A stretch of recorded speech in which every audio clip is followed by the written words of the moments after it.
All right, good afternoon, everyone. I'm Jeannie from JS Study Solutions Seremban, and today we are very honored to have a professional representative to share with you all on the introduction and future career of medicine and dentistry. So I hope you all can stay here until the end because we will be having also a very interesting session for you, which is having the student or alumni from this course to share with you their testimony, and not forgetting about the Q&A in the end of this session. So I would like to tell you something good is this event is actually specially organized by Study Hub and JS Study Solutions. So as you can see here, we provide many services in relating to your tertiary educations. So don't worry, our counseling service is free of charge. So you're welcome to ask us anything about study pathways, okay, after you have graduated from SPM or any other qualification.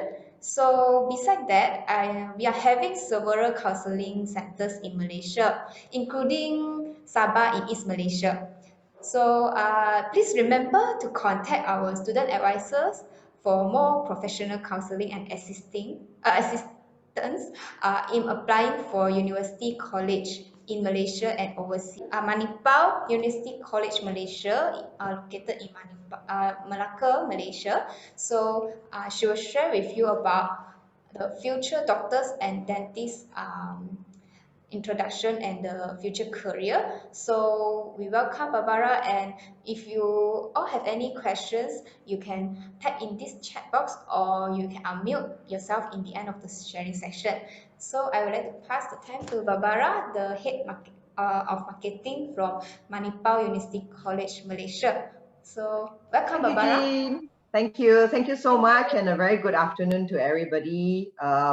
I'm going to say future doctors and dentists instead of boys and girls, because by taking this first step and attending this webinar today, you are literally taking that first step to fulfilling your ambition of becoming a future doctor or dentist. Okay, so I'm going to talk a bit about the road to becoming a doctor today, what you should expect, how to choose the right medical and dental school, and then of course a little bit about us and what Malacca is like. All right, so the road to becoming a doctor, whether you are tuning in today because it's been your childhood ambition since you were young, in wanting to become a doctor, or because the last 12 months 13 months COVID, and every day the press conferences, it's inspired you to want to become a frontliner. This is what your journey is going to be like. Okay, it's almost the same if you're thinking of becoming a dentist, yeah, but you always start with your undergraduate degree, which is 5 years. Whether it's MBBS for medicine or BDS for dentistry, it's a 5 years degree. If you are joining us today after your SPM, unfortunately that is insufficient for you to go on to a degree. You will need to do a pre-university program such as a foundation in science, which we have here at MUCM, or at A levels, UEC Senior Middle 3, Matricula C, STPM. Those are acceptable pre-university programs that you can then use to apply to start your undergraduate degree. Now, when you finished, you are entering a profession that's highly regulated. So you need to sort of prove that you have been taught well. And this proving is what we call housemanship. You may have heard a lot of people say, oh, housemanship, very hard, very hard, very hard. The truth is, no first job is easy. And a housemanship is indeed your very first job. Okay. I would also like to point out that no other profession today actually guarantees you a first job except for medicine or dentistry. Yeah, remember that. No other profession today guarantees you a first job except for medicine and dentistry. Okay, if you're doing medicine, your housemanship is a period of 2 years. If you're doing dentistry, your housemanship is a period of 1 year. Now, remember, I said housemanship is your first job. Okay, if you know, I'm sure you've heard your parents talk about their work environment. This would be equivalent to an executive level in a normal office environment. Okay, You want to then get promoted to the next level, which is perhaps in your mom and dad's office, it might be called assistant manager. But in the medical world, it's called medical or dental officer. Okay. Now, this would then be a period of 2 to 3 years. And then you want to go for the next one, which in the corporate world is manager. But here it's called specialist. And this is where it changes, because a specialist is really like an apprenticeship. You have to study under someone who is a specialist in that field. And when I say study, I mean work under that person. Okay, and that's why I call it an apprenticeship. You got to work under that person and at the same time write for your board exams. So doing your specialization is not going back to university per se. Okay, and where you're actually working on a job and then writing for your professional exams. And this would be with various specialization boards. So like in Malaysia, we have the various MRCP, that sort of thing. In overseas, in the UK especially, you're talking about the royal colleges. Okay, depending on the specialization you want to take, specialist journey could be as quick as 2 years, but typically they are 4 years in length. Yeah. So for example, if you're joining us today and you're thinking to yourself, you want to be a brain surgeon, you want to cut into people's brains and stuff like that, you have to be a specialist. You have to be what we call a neuro specialist. Okay. So this is the pathway that you need to take. Now, not intending to scare you, but let's do the math. You're probably 17, 18 this year. Your pre-U, the fastest pre-U, say a foundation in science is 1 year. And then your MBBS or BDS is 5 years, so that's 6. And then your housemanship, if you're talking about medicine, is 2 years, that's 8. If dentistry is 7. And then medical officer, another 2 to 3 years, that's 10. It's 10 years from today before you can actually embark on your specialization training. So what I'm trying to say is, if you have decided you want to become a doctor or a dentist, you have to tune your mind that this is a marathon. It's not a sprint. What is the difference between a marathon and a sprint? Well, last year you didn't have any sports days because it was COVID year. Everybody studied online. But if you think back to 2019, you were in Form 4 then. Some of you maybe Form 3. You had sports days, correct? And sports days, you have your houses and stuff like that. And then you will have classmates, you know, coming up for different ones. Some will be going for long jump, high jump. But the athletics, everybody is excited about the athletics. And in my time, I'm not sure about now, in my time, 20 over years ago, the 100-meter sprinters, they were the, everybody looked at them. Yeah, because they were supposed to be the fastest kids in school. And that's what I mean by a sprint. Nobody remembers those who go for the 5 km or the 10 km, correct? Yeah. But if you see the two groups of people, they're never the same. Those who run the 100 meters, you will also see their names appearing on the 200 meters or the 400 meters. But you will never see them appearing for the 5,000, the 1,005, or the 10,000. Why? The training is different. When you're talking about the sprint, it's about power. Yeah. The minute the gun goes off, they run, they push, and it's over and done with very quickly. Where does the power come from? The power comes from the thigh muscles, the buttocks, right? And they just push. Where else, if they're running a long distance, 1,500 meters, 5,000, 5 km, 10 km, it's more than just the power of the legs. Yes, your legs need to have strength, but your lungs need to have strength. Your mental capacity needs to have strength. And this is what it means when you choose to become a doctor or a dentist.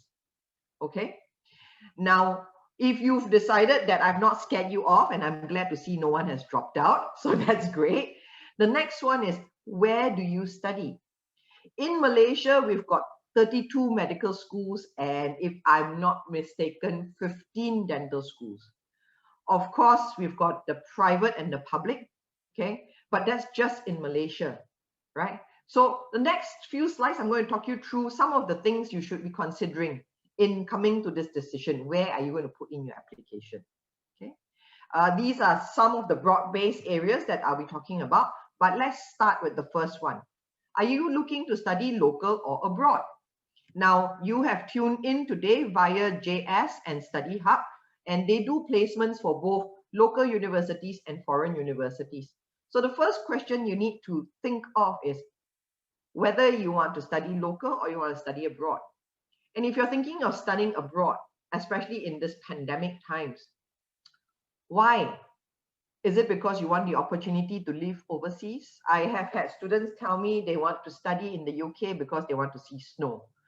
And I've asked them, have you seen snow? And they go, oh, yeah. We went to Seoul ski, ski resort. And I says, yeah, but you were there on holiday. You were there for 2 days, 1 night. Imagine that kind of conditions for 4 months. These are the things you got to ask yourself. Okay. Naturally, studying abroad is going to cost a lot more. So some of you will say you want better career prospects. But you also need to remember this. You are there as a student on a student visa. You're not there as a citizen, which means that when it comes to job opportunities, the locals will always be first choice and then comes to you. So is there really indeed better career prospects? Okay. And what countries are you looking at? Are you looking at going to a developed country? For example, when I say developed country, I'll be talking about places like Canada, UK, Ireland, US, no, those sort of countries where advancement and innovation happens every other day. Are you looking at a developing country? A lot of Southeast Asian countries are developing country. Or are you looking at underdeveloped country, or what we call third world nations, where electricity is sporadic, water, some days you have water, some days you have none, equipment still from the dinosaur age. Because where you go to do your MBBS or your BDS will affect your future prospects. Okay, so that's the first one. Second one, affordability. Now, this is a conversation you need to have with your parents if you have not already.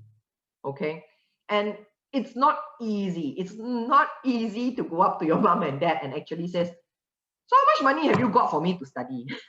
I have 2 kids and I know they struggle. Yeah, but it's a conversation you need to have because, studying abroad is not cheap. Even studying locally is not cheap. I've given you a rough estimate of tuition fees. MBBS and BDS, they're almost the same. In the UK, it's £150,000 and you got to multiply that by 5.7. Yeah, so that takes it close to $1 million. In Australia, it's 400,000. You multiply that by 3, again, it's over R1 million. US 250,000, multiply that by 4. But if you decide to study locally, it can be as cheap as 250,000, and the most expensive among us, I believe, is about R500,000. Mind you, these are just tuition fees. You've got to calculate your rent and your food, and of course, extras like coming home, yearly trips. Yeah. So this is something you need to think about. Do they actually have that kind of money ready for you? If they don't, what is your fallback position? Because, young men, young ladies, it's sometimes, great to have big dreams, like you want to have a medical degree from Johns Hopkins. But realistically, to have a medical degree from Johns Hopkins, you need to have been a superstar academic student. You need to have participated in lots of co-curricular activities. You need to have participated in academic and non-academic competitions at international level. Plus, you need to have about R2 million. Yeah, so this is a bit of a harsh reality of life, but it's something you need to look at. Okay, next, the curriculum. Now, for an MBBS program, there's 19 prescribed subjects that the World Health Organization has indicated a strong medical degree should have. So you need to look at whether they are delivering all that 19. Yeah, if they've got 19, great, they met the core. If they've got more than 19, fantastic, you'll be learning more than what is required. Secondly, you have to see what is their teaching and learning objectives. What do they, the way they deliver the curriculum, is it just to deliver the curriculum, or is there a teaching and learning objective behind it? For example, at Manipur, we follow the 19 subjects required over the course of the 5 years. But our teaching and learning objective is to produce doctors and dentists who are clinically very sound, meaning your clinical skills upon graduation is very, very strong. Okay. You then need to make sure that the program and the university that you're choosing is accredited. And this is because you're going into a profession that's highly regulated. Okay, I'm going to quickly take you back to this slide. Yeah. Now, when you graduate with your MBBS or your BDS, you'll be given a license and you can call yourself doctor already. I'm going to assume that many of you have finished your SPM and probably right now in between parents are saying, go take your driver's license. Now, you know, after you take your driver's license, you get your driver's license, you have to hang a P sign on your car for 2 years, correct? After the 2 years, then they will say, yes, you are a safe driver, no accidents, nothing, you can drive without the P. Think of the period of driving with the P license as your house officer period, okay? At the end of the 5 years, you are a doctor. At the end of the 5 plus 2 years, you are a licensed doctor, okay? And who gives you the license? The medical or dental council of the country that you have graduated from or you have done your practice from.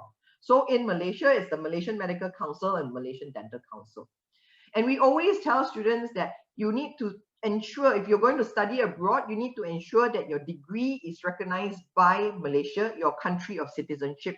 In the event that you cannot get an internship or a housemanship opportunity in that country, you can still come back to Malaysia to do your housemanship for 2 years. Okay, so I'm going to give you an example. For example, you want to go to the University of Aberdeen in the UK, in Scotland, to do your MBBS. Great.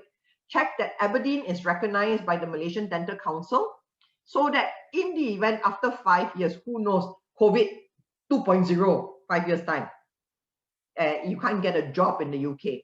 You can come back and you can apply to the Malaysian Ministry of Health and they will say, okay, MBBS from University of Aberdeen is recognized. We can enroll this person for the housemanship. Okay, you want this because you don't want to have spent 5 years and then not be able to do your housemanship anywhere. It's like having an air license but no car to practice driving. Yeah, for after 2 years, you know, you'll be rusty already. Yeah, so remember that. Next, you want to look at the facilities, the infrastructure. Are they adequate? Are they comfortable? Are they modern? Are they up to date? I'll give you an example. In dentistry, you're talking about the dental chairs. Do you have to share chairs? Do you have to share patients? Are the chairs well spaced out? Or is it like, you know, all cramped in a small room? Okay. And in terms of MBBS, you're talking about the laboratories for your preclinical, you know, is there enough space, or every time you want to take something, you have to tell your classmate, hey, move, I need to take this. Yeah. So that's what you want to look at. You want to look at the faculty. You want to make sure that they are appropriately qualified, because later on when I explain about how your learning structure goes, you're going to find that much of your learning is actually from your faculty. You want them to have a healthy mix of nationalities, backgrounds, and experiences. And an important thing is a strong faculty to student ratio, because then you know that the faculty will always have time to answer any questions that you have outside of the classroom. Okay. The next two is about the campus and life outside of the classroom. You want to go and see the place, you want to like it, because like it or not, it's 5 years. It's going to be home for 5 years, because you'll be in class more than you'll be at home on holiday. Okay, and you want to make sure that they've got a vibrant student council where you can take part in sports, community service, you've got your academic professional exposure, students' voices are heard, democratic society, so to speak. Yeah, so these are the things you want to think about. Okay, now I always like to tell students the best discovery is self-discovery. Like we used to run camps for students like yourself, but because it's COVID, we can't do that at present time. We're hoping that, once interstate opens with proper SOPs in place, we can organize this for you, where you come and spend a day behaving as if you are already in medical or dental school with us. Yeah, but if you still thinking if this is good for you or not, what I can say is, speak to your family doctor, ask them what was their journey like, and then from their experience, try and determine for yourself. Now, if you're going to speak to a qualified doctor or dentist, you need to remember this. it took them 10 years to get to where they are. Okay, so you cannot talk to them and have the notion that as soon as you graduate, you're going to have that nice posh office with the sofa and things like that. Yeah, no. The doctors that you're probably talking to are all specialists already and stuff like that, and they've gone through all that. So ask them about that period of their time. Okay. Now, you've been listening to Manipur University College Malaysia. My name is Barbara. We're part of the Manipur Global Education Group, which originates from India. We admitted our first batch of MBBS students in 1997, so we are actually coming up to our 25th anniversary already. And in that time, we've only been focusing on healthcare. We only offer healthcare-related degrees, which is MBBS and BDS. We've nurtured over 10,000 doctors from Malaysia and internationally. As of February this year, we've upgraded ourselves to University College, or rather, MQA and Ministry of Higher Education has upgraded us because we can't upgrade ourselves as much as we like to, right? And as part of that, our degree programs are now fully in Malaysia. So if you're thinking of coming into this, we have a foundation in science, which is a one-year program that will take you safely into your MBBS or your BDS. As I mentioned, it's a one-year pre-U program, 3 semesters. And what's unique about our foundation program is, if you look at this chart, which is the subjects, look at the middle one, semester 2, basic human anatomy, semester 3, basic human physiology, organic chemistry, basic pharmacology. Now, these subjects that I've pointed out, they are actually subjects from your first and second year of MBBS or BDS degree. In fact, anatomy, physiology, and biochemistry are the cornerstones of any preclinical program, whether you do it with us or anywhere else. Yeah.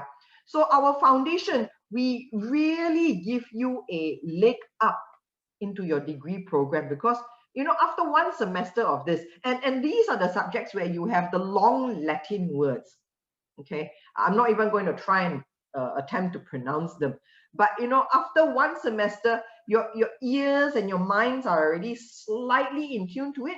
So when you go into year 1, whether it's MBBS or BDS, and you have these subjects, you're not going to go, ayo, so long, the word, and then your brain shuts down. No, because you've already overcome that during your foundation.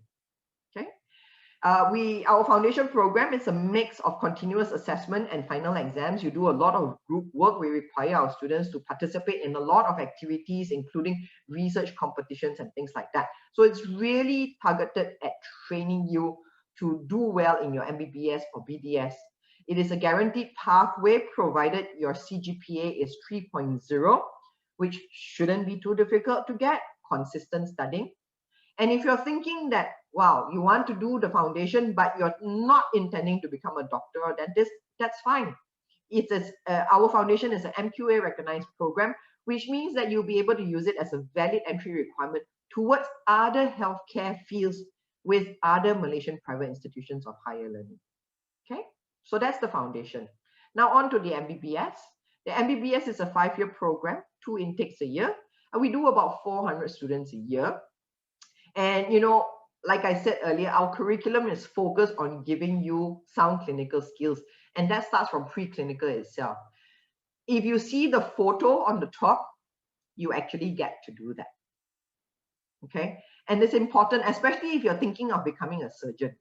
Yeah, you need to have that tactile feel, and you know, you can't cut into a living person yet. So the next best thing that you have is cadaver dissection.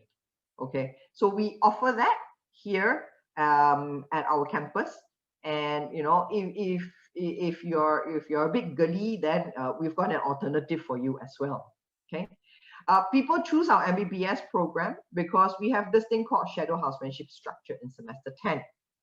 Remember, I talked about the shadow housemanship being your first job and how you need to do well so you get promoted and promoted and promoted. Well, this is where the shadow housemanship structure comes in. Okay, in your semester 10, because at the end of semester 9, you would have finished all your MBBS exams. Yeah, so in semester 10, you do the 6 core rotations, just like a houseman does in hospital. You follow a house officer, okay, and you get the opportunity to work on real patients. The student card, we actually give you a different colored card. So the people in the hospital know you are SAM 10. and they are more willing to give you opportunities to work on real patients. Yeah. Now, how does this help you when you go for your housemanship? You know, you would have trailed a houseman for 6 months. So when you go into your housemanship, you already know what to expect. So you're more confident, okay? And with that, we find that a lot of our graduates after housemanship, they are able to secure a medical officer contract, okay? So this is why people come to us for our MBBS. We are one of 3 universities in Malaysia. The other 2, one is a private university, which is about 1.5 times our cost, and the other one is a public university, which is almost always oversubscribed for the MBBS, okay? Our MBBS is eligible for you to appear for national licensing exam if you're thinking that you want to further your prospects abroad. These are some of our graduates who are working overseas today. We have Tengku Izulia in the US. We have Dr. Sumita in Japan. Of course, we've got Dr. Kelvin, who decided to stay on in Malaysia and doing very well for himself. And we've got Dr. Harish, who is actually a cardiothoracic surgeon at National University Hospital, Singapore. So these are Manipur graduates who have studied local, but who have now advanced abroad, right? So this is the structure of the program. Like I said, first 2 years, semester 1 to 4 is preclinical, and then semester 5 to 10 is your clinical, where you go into the teaching hospitals that we are attached with. We are attached to 7, and you observe and you learn from the patient by the bedside. Yeah. Now on to our dental surgery. It's also a 5-year program. The difference is we have 1 intake a year, and there's only 75 students per intake. Does this mean that it's harder to get in? It's got the same entry requirements and all. It's just that because of the limited seats, it's more competitive. Okay, so we always encourage students, if you decided you want to do your BDS with us, why do your foundation elsewhere? Why do a different pre-university program? Come into the foundation, and from there you are, get the 3.0 CGPA, you are guaranteed to progress into the BDS. No need to fight with people. It's there for you, okay? Again, it's a 5-year program, and the first 2 is clinical, preclinical, and then year 3, 4, 5, it's clinical. The difference that the BDS and MBBS degree is this. Malaysian Dental Council requires that you do X number of procedures before you can graduate. Yeah, procedures would include scaling, tooth extraction, filling, root canal. Yeah, so as you can see, these 2 pictures, these are actually our graduates. They have just graduated. And if you notice, that patient is actually me. My dentist, Dr. Michelle Lee, she was in her final year and I had a root canal problem, and she did it for me. Very cheap, 40 ringgit only, compared to outside 1,000 ringgit. And that's why a lot of people come to our clinic, okay? And because our students have this clinic where they get to work one-on-one with patients, yeah, our clinic sees about 30,000 patients a year. Why? Our pricing is like clinic pergigian, okay? And Malaykans like things cheap and good quality. And they say that even though it's dental students working on them, they find that dental students, because you're scared to make mistakes, so you're more careful. Yeah. So as a result of that, Dental Council says you got to do 15 procedures. Manipur actually says you got to do 25. Why? Because first time you do it, you're nervous. Second time you do it, you're getting the hang of it. Third time you do it, not too bad. But that's not good enough for us. We want you to do it 4th and 5th time, because that's where you learn mastery. Okay? So this is why people come to do their bachelor's of dental surgery with us, because we have this facility. Okay? So these are some of our learning facilities. We are open for campus tours if you would like to come and see for yourself. Unfortunately, we can only house you here on a weekday. We are open from 8 a.m. to 5 p.m. and it's a limitation of 3 per family. So mom, dad, and you only can come. If you would like to schedule an appointment, please speak to your representative at JS or Study Hub. They will arrange the travel letter for you. We'll be happy to show you in person these facilities. Right? This is our anatomy laboratory. Anatomy is, like I said, a key cornerstone in both the MBBS and BDS. Early on, I said those of you who were a bit grossed out by a cadaver, we've got the anatomy table, which is a virtual reality dissection table. Yeah, we've also got the anatomy museum where you can take body parts out to study them in detail. Okay, we've got a multidisciplinary lab where you have your physiology classes. Physiology, we actually engage in a digital library, and that's because this COVID year has taught us that, you know, anytime the world can shut down. So when we subscribe to a digital library, the computer still works. Yeah, we've got computer labs and stuff like that.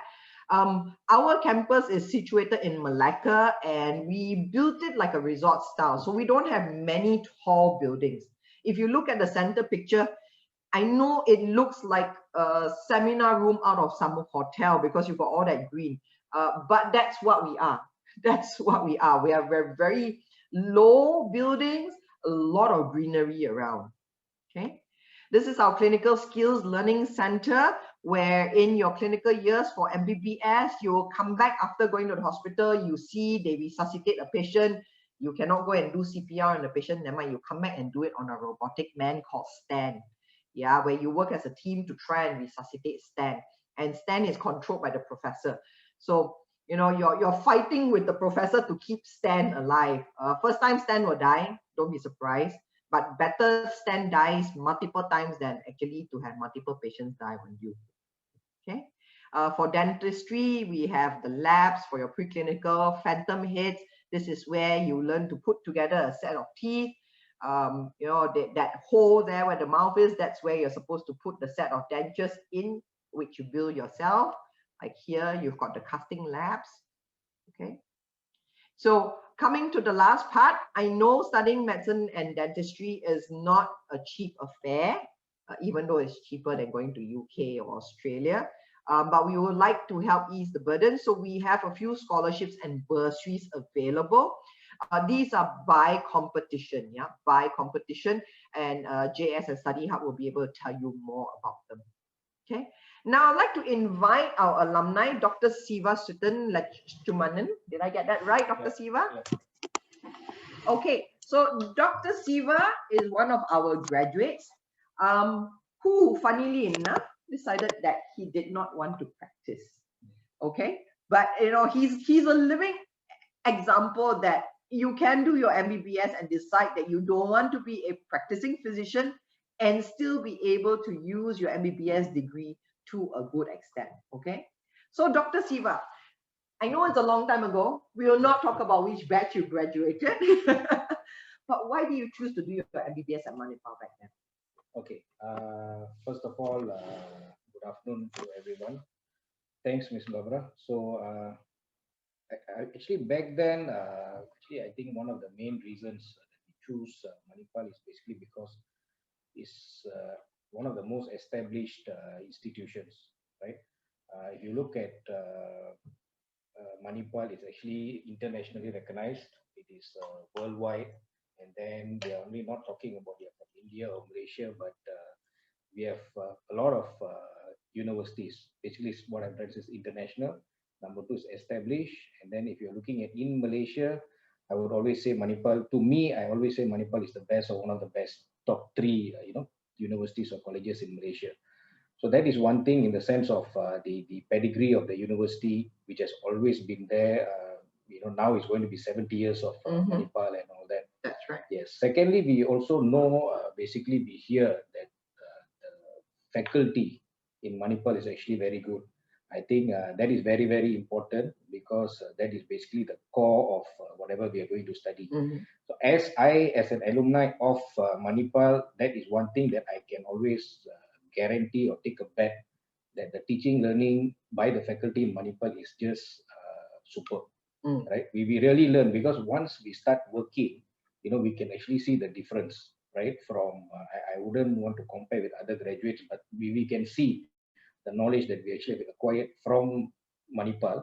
It really helps a lot because here things are all in depth, and then everything is hands-on, and then we have so many different sessions, our hospital postings are actually very intensive, right?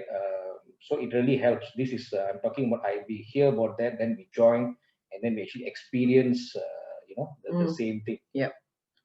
Regarding facilities, yes, I think if we compare and we see with other local universities, I think we have very good facilities.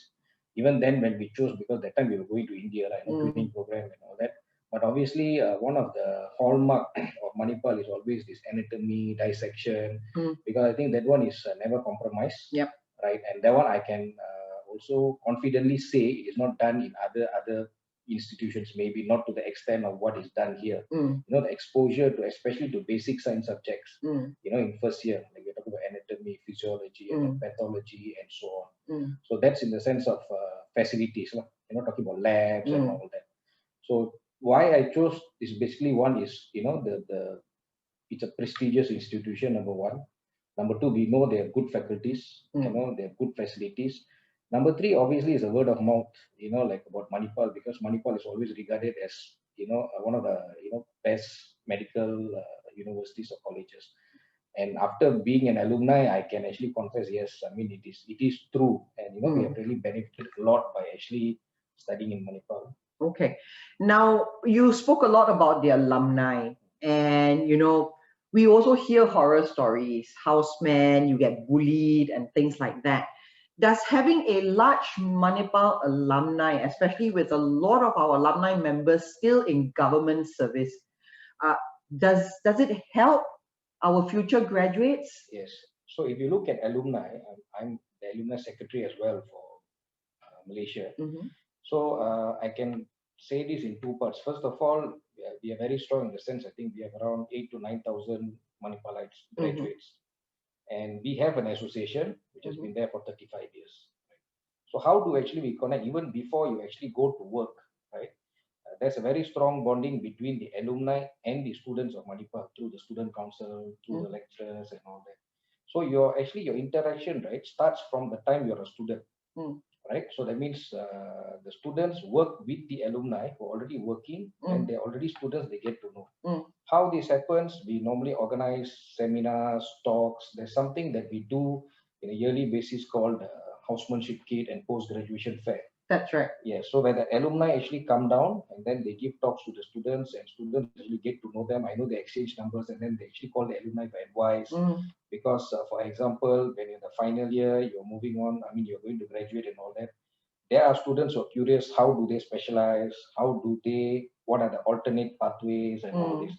So which hospital to do their housemanship at? Yes, exactly. And especially a lot of questions will be about like specialization, because apart from your master's program, we have parallel pathways. Yes. So when they connect directly to the alumni, they get a better idea, right? Because those alumni have actually done it. Yeah. So that is one way. And then we always engage students with sports, so that connection is there. And from student times, you actually know an alumni. That is what is happening. As a student itself, you already have the exposure, which I'm not sure if there is with other alumni, right? I might be wrong, but ours is a very strong bond. So the moment you actually become an alumni, these are some of the real stories when, like what you were mentioning, some housemanship. I had a student, like a graduate who actually called me. He got posted to Kuala Lumpur, for example, in Pahang. So he doesn't know anyone there. So what we normally do, we know somebody is working there, right? We normally will connect straight to the alumni. So, and then the alumni gets everything done for them. For them to settle down, from getting a place to stay, introducing them to other Manipurites. Because when you're junior, senior, sometimes you won't know, you're already a few years senior, a few years junior. So this has been always happening. When they get posted as housemanship and all that. Secondly, to address about this, if there's, like for example, at workplace, stress and all that, they always can connect to the alumni. Because the bond is very, very strong. In the sense, like, this is the real thing, like, oh, you Manipur like that, okay, I take care of you. This thing has always been there, and it is there. So that is why it could benefit whoever, is graduating from Manipur once they go to their work, in the sense that there is somebody to fall back to at work. And then there's also somebody to guide you for you to go on further studies. So there are graduates, let's say you are an MO, and then we have a specialist, they take you under them. They take you under them to do research, to help you build that pathway. It is because remember, boys and girls, we said that wanting to get that specialist is like a promotion. It's not just showing up for work and not killing anybody while you're working, but it's a lot more. Like, you got to do your research, you got to make sure you're publish and stuff like that. So, to have an alumni sort of be your big brother, big sister kind of thing. Yes, correct. So that bonding is always there. As I said, we always create it from the student time. So it's not that you're going to work, then only you're getting to know your seniors. Actually, they know them since their student time. That's right. That's right. We always see alumni coming back. Yes, correct. And things like that. Okay. Thank you very much, Dr. Siva, for joining us. Thank you so much for sharing that. So there you have it, from an alumni member, Dr. Siva, and these are things that it's kind of like, I'm going to liken it to you going to school. For example, if you've gone to a Sekolah Cemerlang and stuff like that, and when you go out and you do your pre-U and your degree, you tend to look for people from the same school. You may not have known them while you were in school, but it's that kinship, that from the same kampung type of sentiment. And this is what the Manipur alumni offers you. Okay. So we are situated in Malacca. Malacca is just an hour away from Seremban, an hour and a half from KL. If you're tuning to us from up north, we've got direct flights from Penang, very accessible. And the nice thing about Malacca is the people. Maybe because it's always been a tourist town, the people are very warm and welcoming. So it translates when you see them in the hospital. Because remember, you will be doing your training in the government hospital. And who goes to the government hospital? The people that lives here. Okay, so they'll be very friendly. You're not going to get a situation where they say, saya tak mau itu amoy ya, cari doktor lain untuk. You're not going to get a situation of that because the Malaccans, they're just very warm and welcoming. Okay, so some of our accommodation, girls hostel is within campus grounds. So mom and dad, if you're tuning in, very, very safe for your little princess. Boys, it's only a 3-minute walk. So it's 500 meters. It's outside of our school gates. Again, very, very safe. Where our campus is located is actually in a suburb housing estate. Yeah, so lots of houses and families around where we are. Okay, all our hostel rooms are single rooms with attached bathroom. This is the only configuration, single room, no roommate. The reason why we do this is each of you will have to do consistent studying. And if your roommate and you have got different study schedule, for example, one is a night owl, study till 2, 3 o'clock in the morning. One likes to go to bed at 8 o'clock and then wake up at 4 o'clock to study. And boy, you put together in the same room, jalat lah, Third World War will happen, okay? As Dr. Siva said, we've got a very vibrant student council and alumni, so there's lots of activities. Now you might be thinking, Miss Barbara is mad. I'm going to study MBBS and BTS. Where I got time to take part in all this? The trick is consistent studying, consistent work. Come back, relax, work out or participate in some social activity, have your dinner, take your shower, sit down and hit your books till it's bedtime. Do this every day and you will find that you have time to indulge in your hobbies still. Okay? So we've got a full-fledged sports facilities which will be open for students staying in our hostel. All right. And if you're thinking that you want to join us for the foundation, we are running a promotion where there either way, whether you get the foundation scholarship or if you don't, you will end up doing your foundation for free. Do talk to JS team or Study Hard team about this promotion. Okay. So again, to recap, you've been listening to Manipur University College Malaysia, one of Malaysia's oldest and most established private medical and dental college. We are located in the multicultural city of Malacca, just 90 minutes from KL, 60 minutes from Seremban, and a flight away from up north Penang. We've got over 1,000 patient beds available for your MBBS clinical training, and we've got over 30,000 patients visiting our dental clinic, again, for your dental training. And we've got a globally experienced faculty who will assist in preparing you for the specialization and destination of choice after you've graduated. Walt Disney once said, all our dreams can come true if you have the courage to pursue them. You've taken that first step by tuning into this webinar. I know I've given you lots to think about. Do go away and have a good reflection about it. If you've got any questions, I'll be happy to take them after, or you could get in touch with the JS team and Study Hub team to connect with us further. Thank you so much for your time. Jean, back to you. Thank you so much, Barbara. Now we have the Q&A section. So students, if you have question, you may post it in the chat box here, or you can unmute yourself. Because we will get it done within these 5 to 8 minutes, then we will call it a day. But before the rest of you would like to ask, I received a question from student.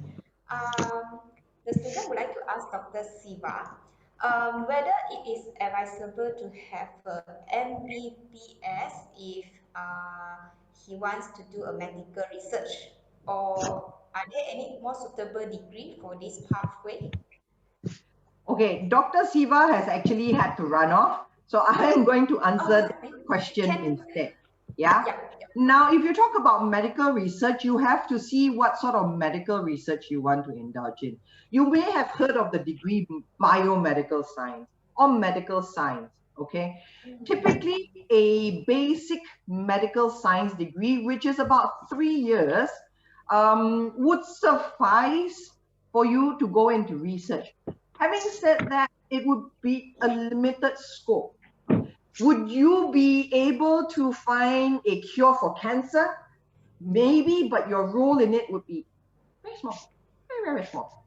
Okay. Now, if you do an MBBS, you will have the clinical knowledge and the clinical exposure to be able to go deeper into the research. In fact, all doctors are required to do research, and dentists as well. You are required to do research, and that is part of your continuous learning. Now, remember my continuum chart, it doesn't end after you become a specialist.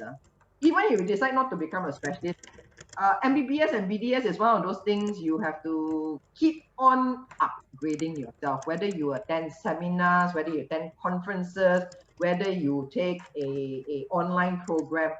It's one of, or whether you do research, it's one of those fields that you have to continuously learn. Okay, so the short answer is yes, you can do a basic science, medical science degree and go into research. You might have to look at, doing a master's, okay, a master's of science in, say, biology or pharmacology, immunology. There's a whole different world there, and then go on to a PhD. Okay, if you just do a BSc medical science, then your research is very limited. I hope that answered the question. Thank you, Barbara. Thank you. Yeah. There's also a question from student. Yeah.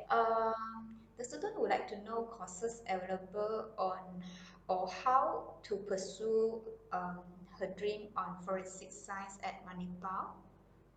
Okay. Now, forensic science got two parts. Okay. I hope whoever is tuning in, you have watched CSI, because I'm going to use CSI as the benchmark. I know there is some Korean drama that talks about forensic science, but I haven't watched that. I have only watched CSI. So if you are seeing CSI and you want to be the guy, sweeping for the fingerprints, studying the blood splatter, taking photograph, you actually don't need an MBBS. There is a degree out there called for Bachelor's of Science, Forensic Science. It's a 3 to 4 year program. Australia is very, very good for it. They actually have something called, one of the universities in Australia actually has something called a body farm.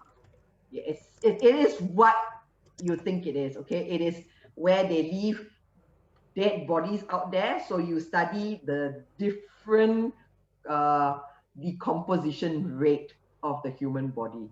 Yeah. So if you just want to do all that, you don't need to do an MBBS. Just do a Bachelor's of Science, Forensic Science, and you can work as a forensic person.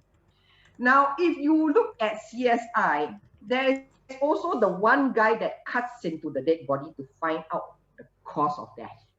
The one guy, there's always just one guy who is the pathologist. Now, if that is what you want to do, you want to be the one that cuts into the dead body, the bad news for you is you have to do MBBS And after your MBBS, go through the housemanship, the MO-ship, and then do a specialization in forensic pathology. So it's a specialization after the MBBS. That is if you want to cut into the guy. If you just want to be the guy that studies, says, oh, because the blood splattered this way, the knife went this way. Don't need to do MBBS. Okay? Yeah, very clear. Thank you, Barbara. Okay. Any more questions, student, that you can unmute yourself for asking for your study? So, okay, there's a student asking how about becoming a psychiatrist. What is the pathway? Okay. There is a difference between a psychologist and a psychiatrist. So let's start there. That's it's very detailed. Very good, very good. Okay. A psychologist cannot prescribe medical treatments. This is the big difference. A psychiatrist can prescribe medical treatments. And this is from procedures to medication. Okay, and when we talk about medical treatments, we're not talking about hypnotization. We're talking about more in-depth, psychology, psychiatric care. Okay, so that's the first difference. As a result of that, you have to have an MBBS. If you want to prescribe medication and medical treatments, you have to do an MBBS and then do psychiatry as a specialization. Okay. Good. I hope Barbara has answered your question. What's the pathway, right? So, I can see that's another question. Back to forensic science. Interesting. Which one has a more powerful say in a crime investigation? I'm not a criminologist or a police investigator. So it comes back to you, Harani, what kind of role you're looking at. They say that every piece of evidence is important in bringing about justice for someone who perhaps died tragically. That piece of evidence may not always be within the body. Okay, so it comes down to you. What kind of role do you want to play? If you just want to look at what kind of evidence, what kind of story the body is leaving behind to tell, then you have to become a forensic pathologist. A good movie, Harani, is this. Go watch Bones. It's an old show. I don't know if it's on Netflix, but go watch the show Bones. Okay. This is very different from CSI because CSI, you look at the people on the field. Okay, Bones, these are the people who are those who have done a medical degree and who are specialists, forensic pathologists. Then you can see which of the two you find more exciting. Okay, so watch an episode of Bones, watch an episode of CSI. I'm sure you'll come to a conclusion there. Okay? Yeah. All right. I've got another question. To pursue ortho, I'm assuming, okay, because this is an MBBS and this is a BDS webinar, ortho could be orthopedics, which is for medicine, meaning you are a doctor specializing in bones. It could also be orthodontist, which is for dentistry, meaning you are a dental surgeon specializing in braces. Sorry, it's orthopedic bones. But either way, both orthopedics, which is an MBBS specialization, and orthodontist, which is a BDS specialization, follows the same pathway. You have to finish your P license, do an MO-ship, and then from there, hopefully be selected to do your specialist training. Yeah. You have to do then you can go into ortho for MBBS or orthodontics for BDS. Yeah. Right, the specialist, okay? Hope we have answered your question. So, any more questions before we want to end this session? Oh, you're welcome, Suvan. Yeah, so like I said, I know it's a huge world. At your age, after I finished my SPM, I worked in Pakistan as a cashier because I had absolutely no idea what I wanted to do in life. Even after I got my SPM results, I still had no idea. So, if you're tuning in today because you have some calling within yourself that you want to become a doctor or a dentist or go into healthcare, then feel free to talk to anyone at JS and Study Hub. They'll happily connect you to myself or my team. We'll be more than happy to guide you. Okay? There's a student Someone who's raised their hand. hand. Yeah, Sanin. Yeah, sorry. Just a short question. Sure, Mr. Martin. Your foundation program, I've heard good things about it. Thank you. It apparently it saves. I mean, it's a reliable route to a medical degree. I'm asking on behalf of my daughter. Sure. Would you just maybe elaborate a little bit on it? Okay, so the foundation is a one-year program.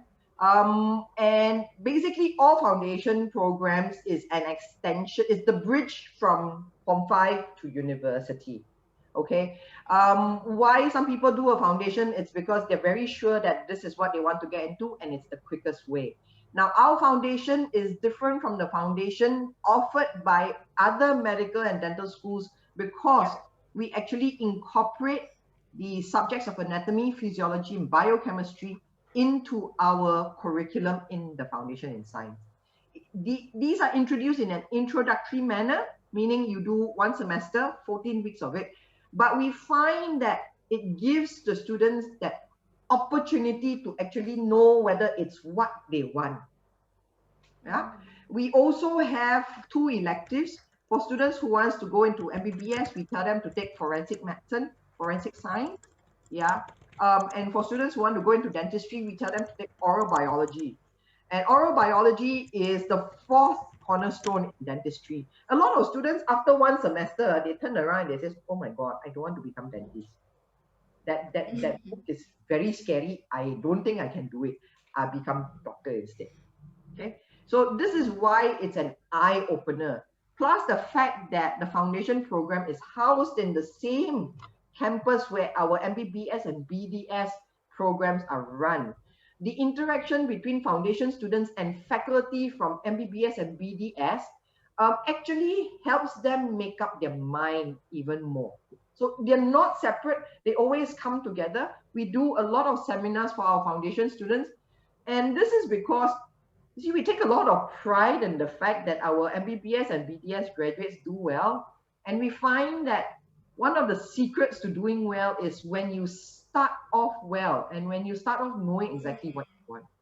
So we have the faculty from medicine and dentistry constantly going into foundation, whether they are delivering a lecture, delivering a seminar, talking to the students so that the students know what they're signing up for. Because like I said, at 17, 18 years old, sometimes what you think the world is and what the world really is are 2 separate things. So I hope that answers your question, Mr. Marshall. Thanks so much. It's really helpful. No problem. Thank you. I hope you're not talking your daughter out of it. I know it's moms and dads tuning in. It's a scary time if your child comes and tells you, Dad, Mom, I want to become doctor. Firstly, the pocket will feel the pinch, no doubt about that. But we have PTPTN loans approved, and for MBBS it's actually very generous. Worry about the payback after they start working. And then of course there's the worry that, oh, housemanship, kena bully, things like that. As my alumni, Dr. Siva said, there's the Manipur family looking out for you. In fact, the last 2 years, a lot of our graduates have been choosing to do their housemanship in Ipoh GH. We were wondering why Ipoh GH, and then we found out that there was a group of Manipur graduates who went there and who are now MOs, and they tend to look out for the juniors, so they all decided to go there. And I said, yeah, but there's 10 of them and there's 30 of you. So now we're trying to get them to go to other hospitals where there are Manipur graduates.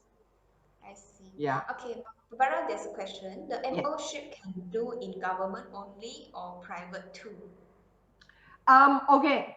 Housemanship, you must work in a government hospital. All right. Okay, currently it is only recognized in a government hospital. If you say you want to do your internship in the US or in the UK, bear in mind you are also doing it in the government hospitals. Yeah, because private healthcare in those countries are very, very small. Okay, now we have a question from Amir. Is a colorblind person able to become a doctor? Amir, there's varying degrees of color blindness. You will have to have yourself assessed by a clinician to, determine how bad your color blindness is. If it's very, very like 1-2 colors kind of thing, then you can become a doctor. Again, it depends on the spectrum of your color blindness. All right. Okay. There's a question also, from a student. Is there any program for credit transfer to Manipur University, India?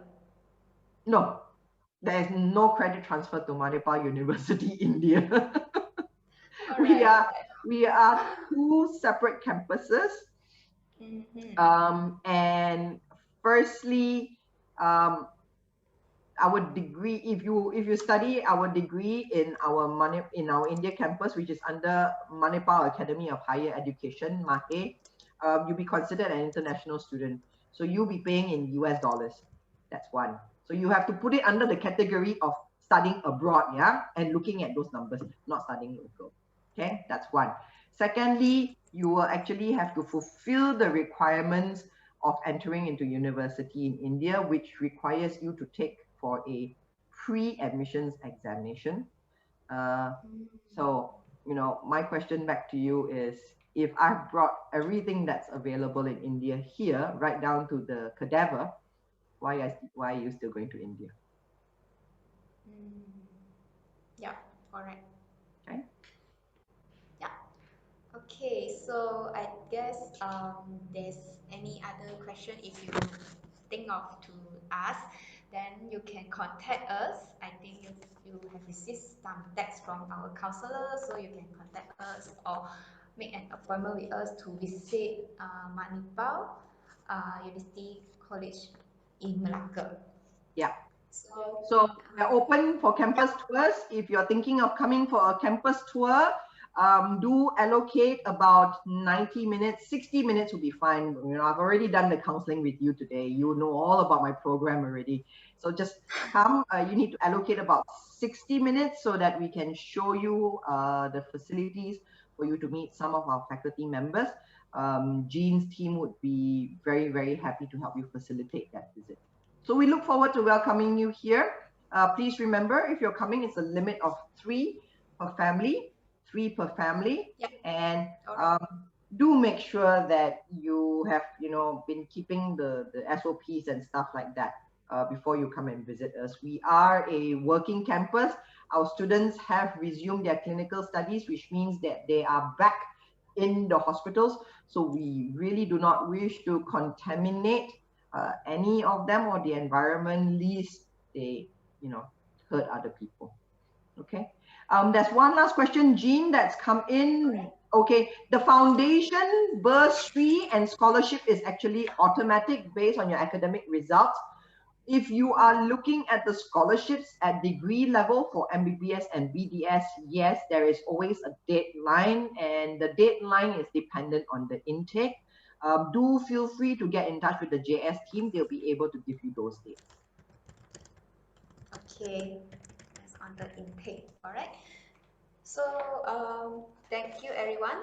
Thank you, Barbara and Dr. Siva, for presenting such a meaningful sharing session with us. Students, I hope you all have gained a lot of insights from here. So do not hesitate to contact us. Every one of us here is our job to help you to apply and to get more professional counseling service for you. So remember to like and follow our Facebook, Instagram, and website for more upcoming exciting events for you. So we will see you at the next sharing session, and thank you everyone. So we hope you all stay safe and healthy. Goodbye everyone. Thank you. Bye. Thank you. Bye.